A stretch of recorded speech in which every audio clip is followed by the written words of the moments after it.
Welcome back to Block TV, where it is time for Fireside Chat. That's where we sit down with the biggest names in the blockchain and cryptocurrency industry to try and gain insights into what makes them tick.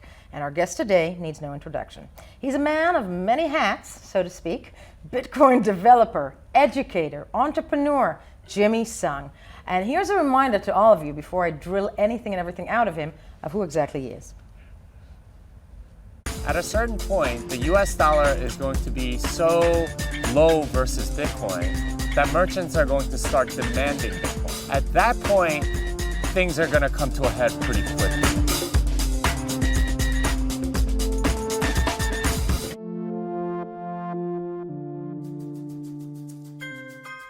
We are at MHub, and we are on the second day of my seminar, Programming Blockchain. This is the 21st time that I am teaching this class. My goal is to get them to be more confident about the Bitcoin protocol and programming in it. My name is Jimmy Sung. I was born in South Korea, and I immigrated to the United States when I was 8. I live in Austin, Texas, cowboy hat. I travel quite a bit though, so I feel like I'm from all over the place, and I've lived in a lot of places in my life. My parents don't really understand what I do, and they haven't for about 20 years now. I told them about Bitcoin back in 2013. I told them to go buy some at like $80. Hardly anyone listened to me except for my in-law, who bought a bunch, and they're very thankful now. First rule of Bitcoin, always talk about Bitcoin. Satoshi disappeared for a reason, and one of the best gifts that he gave us was disappearing, because that allowed decentralization to truly happen. And here we are, Block TV, on Tel Aviv Blockchain Week with, in studio, Jimmy Sung. So happy to have you with us. Well, thank you for having me. It's a lot of fun being in the studio. It's like all professional and stuff. I know, we do it well, don't we? Yeah. That said, by the end of the interview, I will try on your hat. I'm just warning the viewers. Let's start with news though, recent news about you. It's a new book. It's a book that came out very recently called The Bitcoin Book, which almost made me think of the Bill of Rights. It's everything and anything you need to know about Bitcoin. Needless to say, if you want to hear it from anybody, it's Jimmy Sung, one of the first adopters, believers, whatnot of the sphere. But the little Bitcoin book was not written alone. It was written by a group of people, wasn't it? Yes, it was. We had 8 of us go to a house in Redwood City, California, and we wrote for 4 days, and this was early in August. Right now it's September, I don't know when. We wrote it in 4 days, and by the end of the 4 days, we had uploaded it to Amazon so we could get it all printed and everything. No, it's fabulous. I want to hear about the idea behind it, because the concept of writing a book that is almost a little guidebook, not just in online. You can find so many explanations. Who came up with this idea? Who were the people behind it? Yeah, so I wrote another book, and it's Programming Bitcoin, and I wrote it for O'Reilly, and that took me 14 months, and it was a slog. And I'm sure you're aware of like having to do things just kind of by yourself and have to motivate yourself. You have to sit there and after you check social media for 30 minutes, for at least 3 hours, I gotta start writing. It's awful. There's a saying, I think, that somebody said about writing. It's not the act of writing that's hard. It's sitting down to write that's hard, right? It's getting yourself to actually like stare at the blank page and like just like start writing. Just do it. It's for some reason it's really difficult. So anyway, I was talking about this with a bunch of other authors at like Friends of O'Reilly conference, and they were saying, yeah, it took me 2 years, and some guy said, you can write it in like a week. I'm like, what? And he explained this concept of a book sprint, and it's taken from sort of like the idea of a coding sprint or a design sprint. It's like a hackathon. Exactly. That's exactly what it's like. Brilliant. Okay. Yeah. So and I was like, that could work. That could really work. Because like the hard part again is sitting down to write. And if you have other people that are writing around you, it makes all the difference in the world. Because you're going to do it at the very least because other people are doing it. There's a virtuous peer pressure that kind of comes into play, kind of like CrossFit. I was about to say, speaking of peers, tell me a little bit more about the book. There was a necessity in your mind. First of all, who did you write this with? Yeah, so Alex Gladstein and Alex Lloyd, they're both with the Human Rights Foundation. I met Alex Gladstein at South by Southwest earlier this year, and I pitched them. They wanted to write a book together, right? And they wanted my review because it was going to have a lot of Bitcoin technical stuff. But I pitched them on this idea, and they were like, "Yeah, let's do it." We met again at the Oslo Freedom Forum a couple months later. And there were a bunch of other people that were there that were also Bitcoin enthusiasts from all around the world. Elena Verona, she's from the Czech Republic. Right. Lily Liu, she knows a lot about China. She also co-founded Earn.com, which got sold to Coinbase. Alejandro Machado, he's with the Open Money Initiative, but he grew up in Venezuela and knows a lot about very that. relevant to this day and age, and Bitcoin and money, and Yeah, absolutely. And Luis Buenaventura, he's from the Philippines, and he knows all about remittances very deeply.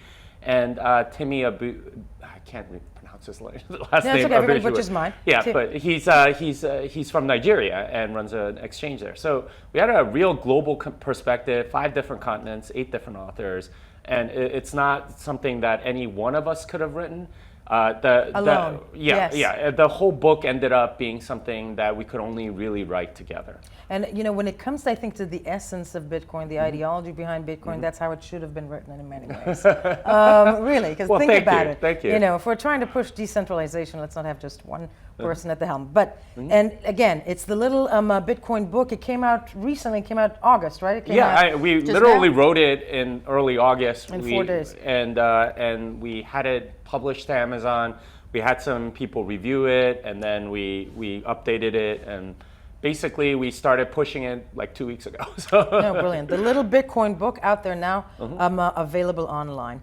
I want to talk to you about the year that that we're living in right now. It's look, it's 2019. You're prolific about education in the sphere, which indeed is the most important thing. Now it's the year of the Libre news. National races to digital coins, mass adoption of Bitcoin, I'm sorry to say, is still far away. Some will argue that, and then the kick-ass use case, yet to be found. Some will argue that. You can argue that. Where is Bitcoin mass adoption? Well, so I think it's already kind of happening.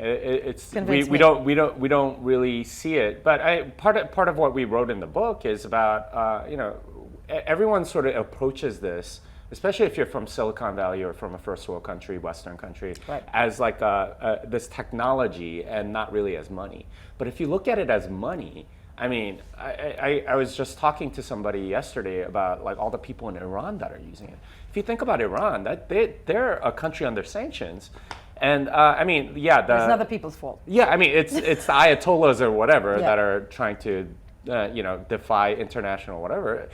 The actual people, they didn't really do anything wrong. They don't even really get to vote. So for them, Bitcoin is enormously important because they're getting to store their wealth in that instead of the Iranian currency that one may argue, given the state of affairs between the United States or just between West and East, is not going to fare that well. Let me ask you this: are people in Iran? Do you know if people in Iran are not just interested, but are a lot more people in Iran using Bitcoin, actually using it, or not just storing it? Well, I mean, store of value is a major use case, and if you think about it, there's how is it hard money then, if it's a store of value? It's hard money because it's a store of value, right? Or they go hand in hand, at least as far as I'm concerned. When you think about store of value. Right now in Western civilization, there really aren't that many good stores of value. You have something like stocks and real estate, maybe gold, something like that. But they're all like gold is the idea that people would say this is the store of value. Right? Yeah, the thing about gold is that it tends to be very centralized. So most gold in the world sits in like several vaults around the world. So there's a lot of fake gold printed. They're fractionally reserve lended and so on. So you can't really trust that. And it's very hard to transport, all that stuff. Real estate and stocks, they're not very fungible. And that means that you have to put in just so much research. And anyone that has any money, they spend a lot of time doing the same research that does other rich people have done? Do, yeah. Yeah. And it stays with them. Yeah, yeah.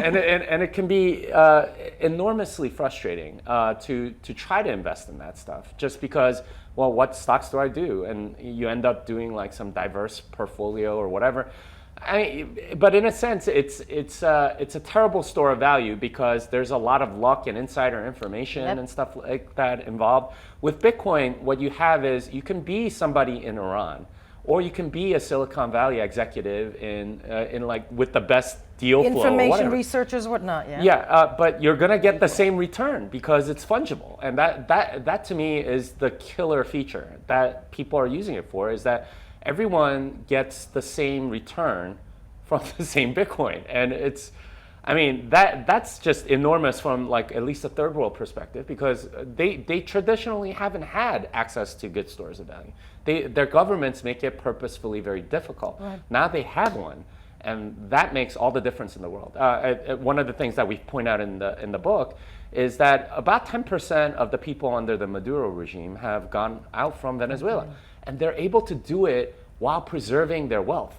So they sell everything for Bitcoin, cross the border into Colombia, and get cash back or whatever. Yeah. And there's actually a discount for Bitcoin right now in Colombia because so many people are going out of Venezuela into Colombia, but maintaining their wealth. And they're selling Bitcoin so that they can do that. Yeah. Look, at the end of the day, there's no doubt that Bitcoin has the ability also to then have amazing geopolitical influences on the world. But there are many who are pushing for the institutionalization of it. And I'm wondering if that's a good thing. First of all, let me tell you where we stand in this day and age when it comes to the United States. In the last 24 hours, that elusive ETF that so many people want to see really approved, Jay Clayton, who's the head of the SEC this week, had the following thing to say about that subject exactly. Let's have a listen. Ask you about Bitcoin. I know I've asked you many times about this in the last couple of years, but it's of intense interest to the viewers. Are we any further along on a Bitcoin ETF? I know you did a memo, you and your staff, a year and a half ago, where you made it very clear you were concerned about custody and the security of custody, and you were very concerned about the fact that much of the pricing of Bitcoin was done on foreign exchanges that had the potential to be easily manipulated. Now, your realm here is a Bitcoin ETF. Are we any closer, or have the people involved in the Bitcoin businesses in any way come closer to satisfying your concerns? The short answer is yes, but there's work left to be done. Those were not trivial questions. How do we know that we can custody and have a hold of these crypto assets? That's a key question. And an even harder question, given that they trade on largely unregulated exchanges, is how can we be sure that those prices aren't subject to significant manipulation? Now, progress is being made, but people needed to answer those hard questions for us to be comfortable that this was the appropriate type of product. As you and I just said off camera, can that be said about every form of money in that respect? Yeah. And first of all, is an ETF, as so many people are hoping for, saying that'll be a game changer for Bitcoin? Is it? I don't think so. I really don't. Because if you want Bitcoin, you're gonna go find a way to do it. This is more a convenience play, and it's okay. I already have an Ameritrade account, or I already have a Schwab account, or whatever. I can now just go buy this, ticker. You can already kind of do that with GBTC anyway, although they take 2% every year, et cetera. But I mean, people think the thing is, like, if you're going to own Bitcoin, you're going to need to know about it, and the people that hold know about it, or like really understand it. The people that come in because that's a cute looking ticker, I'll go and buy some. I mean, they're gonna sell within 6 months when it doubles or halves, and those are not the people that really give it value. The people that store it and really believe in it, they're the holders of last resort. They're the ones that give it the real value of Bitcoin. You're uneducated. You feel that in 2019 people are more educated? Are they getting it? Are we getting it? I'm talking about the mass public. Yeah, I would say so. There's certainly a lot more people that understand the value proposition of Bitcoin. I think in 2017, late 2017 especially. ICOs? Yeah, I mean, they were just going after almost anything and everything. It was just, I have no idea what the space is. And you saw that not just- exploding even before it started. Yeah. And it's always kind of like that with any bull With run. any- Even in 2013 and so on. And they just sort of buy whatever, and then they start understanding what the actual value prop is. It's actually politically neutral money that has its own monetary policy that's not going to get subverted in any way because it's actually decentralized. Pretty much every other project, at least in my opinion, is centralized, and that makes it uninteresting because that makes it no different than the U.S. dollar or the Israeli shekel or whatever. It's very different in that way, and that makes it very powerful. And I think people are starting to get it. Do we need this aha moment of, the markets collapsing again, 2008 all over again? I mean, I'm wondering with you out loud, because, you can find people in the sphere that will say, well, then everything will collapse and they're all going to get it. And I mean, one of that moment will come. I don't know if it's going to come this year, but I mean, I'm assuming, it'll crash. Do we need that moment? Well, it depends what you mean by need. Like, do we need it as a civilization to some degree? I mean, like, I think some of that is inevitable, and that's the direction that you head when you have loose monetary policies that you have pretty much all around the world. You can't just print money forever, right? Like it gets to a point where something needs to give, and the market confidence just sort of collapses in some sort of black swan event. So, do we need that? I mean, to some degree, I think whenever you have events like that, you tend to create new systems. Just understand that the system's not working. Yeah, to understand that it's broken. Yeah, I mean, the last crisis was the impetus for the Bitcoin, creation of Bitcoin. Yeah. So, in many ways, when you have bad things happen, I mean, it's kind of like a forest fire. I mean, people tend to think of it as a bad thing, but actually, a forest needs to burn every couple 30 years or something like that, and that way, like all the seeds it's not over forested, or there's a lot of good things about having a forest fire that's part of the natural cycle. Status quo is never good for a long time. That's static. Anything static, not good. I want to talk to you, Libre, for a minute, because we did speak before this interview started about. I find it to be the the mainstream moment of the sphere in many ways this year. Not just the hearings, which were great fun to to listen to and to watch, but. First of all, Libre, do you see it? One, do you see it even launching in the first quarter of 2020? That seems really ambitious. Two, what is it? Yeah. So Libre is it's a lot like special drawing rights from the IMF. It's a basket of currencies that's supposed to be pegged. Is it a cryptocurrency? I mean, in the sense that there's cryptography involved in a currency. It's. To me, it's more like a stable coin, but not exactly a stable coin because it's a basket of currencies, which is a little strange. I mean, it's just sort of asking for regulation the way it's being launched, the way they sort of announced it and said it's going to be this basket and you're going to be able to pay things with it. At least from my analysis, the whole reason that they're doing it is because most of Facebook's revenue comes from first world countries, Western countries, and this is their way of making money off of the other billions of people that are around the world that use Bitcoin, but their ad views aren't worth much or whatever. So this is their way of like taking a little bit of the money exchange or something like that. Right. That's what it looks like. The race, the nationality that has ensued in the past month. China announcing they're coming out with a digital coin that will be similar to Libre. Well, never mind. Everybody now Venus. I'm not going to touch on Venus of Binance. Telegram though racing ahead. But that first of all, there's like a race to win that final finish line. Well, I wouldn't call it a race. It seems more like. Well, for someone like China, it's more sort of like an upgrade to their existing system, something like that. It's retooling their bank. Yeah, and this is the whole thing about quote unquote blockchain. It's really much more about IT infrastructure upgrades than anything like actually blockchain related. Yep. I think blockchain as an excuse is the term I've heard. Like you're an IT department, you need a budget. Just say blockchain. Yeah, just say blockchain. You get some money.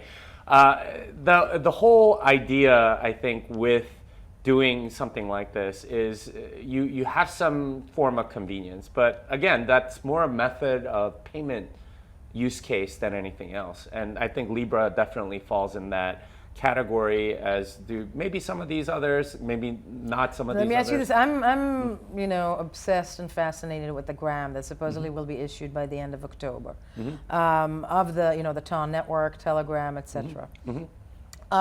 They do have a smaller base than Facebook, 250 million users, I believe. But well, first of all, what do you think of the gram? Well, I don't know that much about it. Yeah. I mean, they had this like. But this is the thing, Jimmy. Nobody does. Well, so I was actually looking at the Telegram API because I wanted to do something in particular, and they actually have like a whole payment API where you can pay other people through Telegram, but you have to like register a credit card. So I suspect that if they do launch like a gram currency or something like that, it would be intimately linked to that whole idea where you can send somebody like an invoice for some, like, I paid for dinner, please give me $11.33, something like that, and then you get that. I mean, that seems to be the use case. But again, like the whole method of payment use case, there is a lot of profit to be made because if you know anything about credit cards or whatever, there's like 8 or 9 intermediaries, and all of them take like 0.1%, and they make a lot of money on volume. Off of you, yeah. And I imagine that's the business that Telegram, Libre, like all of these places that they essentially want to get into. I understand why they want to get into it. But it's not what Bitcoin is. It's a completely different sphere. Bitcoin is a good store of value, a very fair store of value, a very hard money that no one can really manipulate. All of these other things are method of payment. They're centralized by nature, and they're also competing against so many players, right? Like Visa, MasterCard, WeChat. You got Venmo, Cash App, and bank checks and Apple Pay, Samsung Pay. There's just so many. And they all want to get in the get in the game where you're getting 5 basis points off of every transaction or something like that. That's the game they want to get into. They're going to soon find out that that's going to be an oversaturated space with way too many options, and it's not going to work out. Isn't it kind of doing the same also, just with a different cloak? My issue is that it's being sold to the uneducated, and by that I only mean people who really don't know, and that's their play into cryptocurrency. But let me ask you this then: Bitcoin reputation, because Libre, digitized coin, whatnot. Still, the majority of people in the Western world hear Bitcoin, they think funny money. Then you have Powell of the Fed coming out 2 days ago calling, he didn't even say Bitcoin, he was just talking about, cyber currencies. That's a new one for me. Cyber web. I know. That's what it sounds like. I know. I was completely baffled by it. And again, at the end of the day, we live in an age where reputation is key to sell something or to make it mass adopted. Why does Bitcoin still, mainstream media will call it money for terrorists, money for drug dealers, et cetera, et cetera? Yeah, how would you counteract them? I mean, that's fine. I'm fine with them doing that because those are the people that will be absolutely the last ones to get in. The people that are getting in first are the people that actually see the value. So, I mean, again, there's a ton of people in Iran that have Bitcoin, right? And there are a ton of people in Venezuela that have Bitcoin. And there are a ton of people in a lot of distressed places around the world that have Bitcoin. If you don't get it, then you're going to get it eventually. And because it's the hardest money in existence, everyone will find out about it eventually. Whether you find out about it now or later, that's entirely up to you. But the reputation thing, it's interesting because Bitcoin isn't centralized, so there's no central marketing arm like Ethereum has, right? Like they have the foundation and they do all their activities or whatever. And they try to put out particular narratives, kind of like political parties or something like that. With Bitcoin, there's no mouthpiece. There's nobody going around saying, well, this one Bitcoin, you must have these talking points. Right. It's not like that at all. So, it's different things to different people, but like the reality is just kind of determined by the market, and that ultimately is going to be what makes Bitcoin what it's going to be, which is it's hard money, and it's hard money, and you can't. I think they're beginning to realize in places like Washington D.C. that it can't be killed. Finally, I hope so. Yeah, or as you said, eventually they will. Yeah. Tweeting major in the sphere. Needless to say, that's how information is spread. Whatnot. People also, that and the price. And I'm thinking Bitcoin price, because many people just delve into that. That seems to be interesting to many people, God knows why. You tweeted about approximately 20 hours ago. Where is it? You tweeted the following tweet. There we go. The worst time to sell Bitcoin was 8 years ago. The second worst time is today. First of all, you're lost gift to journalism. That's a great headline. Why? Why? Not why did you not become a journalist? That I know. Why was it the worst day? The thing about Bitcoin is it started, I think, trading in earnest, I think, around 2011. That's about 8 years ago. And there were a lot of people that got in at like $1. Right? And the thing is, they were like, okay, well, now it's $4. I'm gonna sell, right? And I'm gonna quadruple my money. This is the best investment I've ever made, quickest return, whatever. And they got out. Little did they know. Oh my goodness, right? Like it just, you got out at $4, but there was another, many large multiples to go. So for them, they didn't really understand Bitcoin, right? For them, it was kind of like a casino or something like that. It was gambling. The people that really understood it, the Trace Mayers of the world, right, that got in at like 25 cents or something like that, they really got it, and they've kept their money, right? They kept it, and and that was sort of the idea of this tweet was. Then let me ask you this, because we're dancing around 10,000 for several weeks now. Are you seeing this going, trajectory up that soon? Well, it's hard to say on a short-term basis. I know. But I will tell you that the reason people focus on price so much is because people are concerned with it as a store of value. If you were using it as a payment gateway to buy drugs on the dark net or something like that, you wouldn't actually care about price, because you would convert, buy your thing, and then you got your thing. That's it. So the fact that people care so much about price, at least to me, is evidence that they are using it as store of value, that's the primary use case.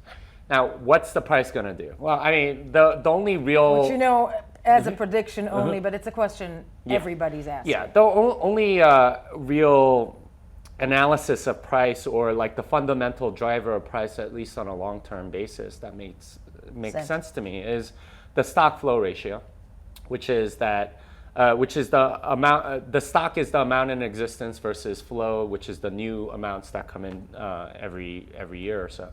And the stock flow ratio is, essentially the amount that's inflating with the expansion of the medium. So for the U.S. dollar, it's something like 6.7%, and has been for about the last 60 years. It's different than the CPI, so don't confuse those two. I'm waiting for that quote. Yeah. But as far as stock flow of Bitcoin, it drops every 4 years because of the halving, and we have one coming up. So based on that, there's a pretty good analysis by this guy Plan B on Medium. Pretty interesting article, just using pure stock flow to figure out the price of Bitcoin, and there's before a pretty the halving. Or just throughout Bitcoin's history.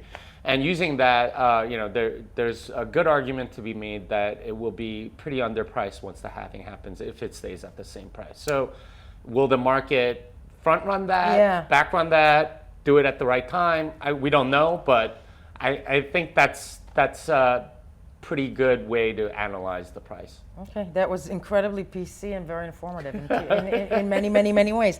Mr. Song, I cannot thank you enough for sitting with us today at BLOCKTV. I really, really want to finish this interview while wearing your hat. Is that too personal to ask? I'm doing it. This is happening. Okay, this is a great hat. This is never going. Other way. Yeah, there you go. There okay. you go. There. See, you look 20% better. And you were BLOCKTV. We'll be right back.